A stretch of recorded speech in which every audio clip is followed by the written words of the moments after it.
Hi, we're Concord Productions again, and this is a vlog where we're just going to talk about past and current practice. So, we're discussing sort of media texts that are around now or have been around in the past that have sort of inspired us and informed the way that we're going to do things in our webisodes project. So I think it's fair to say there's quite a lot of media where there are vampires involved. Thanks to Twilight. Twilight, Modern day vampires are a bit too good looking now. There's quite a lot of stuff that's inspired us in one way or another. We kind of wanted to move away from how vampires today are much more sort of romantic characters, and they're not generally seen as monsters as much anymore. Not that that element doesn't exist at all in media now, but a lot of modern media focuses a lot less on the monster sort of scary aspect of vampires, which was originally a big part of, what sort of shot vampires to fame, was that they were, scary originally anyway, and we wanted to go back to that a bit, I think. So there's, a couple of different media texts in particular that we have been really inspired by with our portrayal that we want to go for. Lost Boys, I think, came out in the 80s, feature film about a young man who ends up joining a sort of tribe of young vampires. So that, sort of helps inspire our plot to some extent. And the looks as well that they have. Definitely the look of characters and stuff. We're definitely going to be spinning off of that a bit. Buffy the Vampire Slayer again really helped sort of influence the way we went with our vampire mythology as well. Buffy has a real nice mix of modern sort of vampire abilities and sort of old weaknesses and stuff. Like Buffy really is one of the last examples I can think of vampires that can't go into a house uninvited, for example. Yeah, because Twilight kind of got rid of all the traditional vampire aspects, but I recently got into Vampire Diaries and they brought back all the traditional sort of vampire themes, which it's still bad in the sense that vampires are insanely good looking people. Their faces change though, which is quite hideous when they are vampires. Yeah. They're not exactly very attractive anymore, but that kind of, I think that's a good element which we've kind of taken on as well and used in that sort of idea.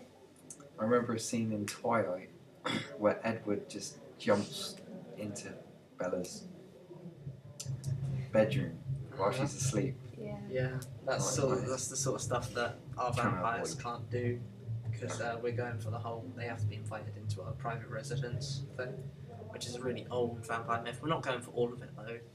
We're not having like can't cross running water and that you have to travel buried in the dirt of their homeland and things like that. I don't want to make it too complicated. No, there's like some old vampire books and pictures. They somehow vampires are already in rooms sometimes. I don't know. Twilight might have taken an idea of that they were already in there, but I think Twilight kind of destroyed vampires a little bit. So they didn't even have fangs. There was no fangs. Yeah, that's another thing that we're really sort of going for here is we want to sort of kind of hit back at the growing sort of Twilight aspect of vampire mythology in modern media. We want to kind of, this is sort of like an answer to that in some ways. I think the only good thing about Twilight though is Bella did embrace being a vampire a lot. Yeah. Like, kind of, I do like Twilight. It's an interesting idea, like, we don't hate Twilight necessarily, and there's definitely some ideas that we're looking at from it, but in terms of their mythology, it's very different to Twilight. Yeah.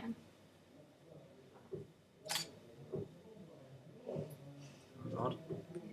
Can't think of any other examples. She said Buffy. Yeah, Buffy, Lost Boys. We watched a really random film though with vampires in. Dusk Till Dawn. Right? Yeah, that was a bit. I don't know. I've never seen True Blood. I watched a bit of it. It's quite good, but again, it's more kind of romantic. It's vampires. The sex appeal, not the whole monster side of things. Again, really, one of the big things of vampire media at the moment is, they're really sort of, they've become kind of a sex icon in the media. Vampires. Twilight did inspire 50 Shades. Yeah, and that's something we want to kind of avoid. Not necessarily outright hitting back at it, but we're not going to focus on that element in our story at all. Kind of like most vampire stuff now, if a vampire falls in love with someone that's human, they're generally just like, oh, I don't want to like destroy your life by making you a vampire. Whereas like, I think if we had characters like that, I'd be like, right, just change them already, because that's the worst bit, is waiting for that change to happen when you know it's going to happen anyway. Yeah, I mean, one of the things we want to do is sort of realistically look at how someone would behave if they became a vampire, you know, that's sort of a big theme of the story. I mean, vampires are a really great metaphor for sort of adolescence. That was definitely a way they were used a lot, especially in early seasons of Buffy the Vampire Slayer and Lost Boys. Is they're a big metaphor for like falling in with a bad crowd and substance addiction and things like that. You know, they can, without being so overt, they can really put across a message about a lot of difficulties that people can have during, you know, their formative years. And also with Vampire Diaries, one thing I like in it is it's captured a traditional theme in it where people have to be invited in. Yeah. So when one bad guy can't be invited into someone's house, he gets another idea of walking across the road and he starts pulling wood fence panels apart and just throws them in at the other vampires trying to Kind kill them. of a Sleepy Hollow moment there almost. It was like yeah. Sleepy Hollow. It was brilliant. So it's kind of, it adds it's slightly comical in a way, because it's like they've There actually ain't been clever nothing enough to wrong think with of that that, idea. Yeah, no. I think that makes it more realistic, you know, if it's not trying to be scary all the time, the scary moments might be more scary, you know what I mean? Because it's change of tone rather than it always attempting to scare you. You sort of harden yourself to it. Yeah, it's kind of portraying them in a natural kind of, they're like normal people, but obviously a completely different type of Yeah, people. yeah. No, I think, you know, the sort of variance in tone is definitely a big thing with this project. And I think that covers it for past and current practices. If not,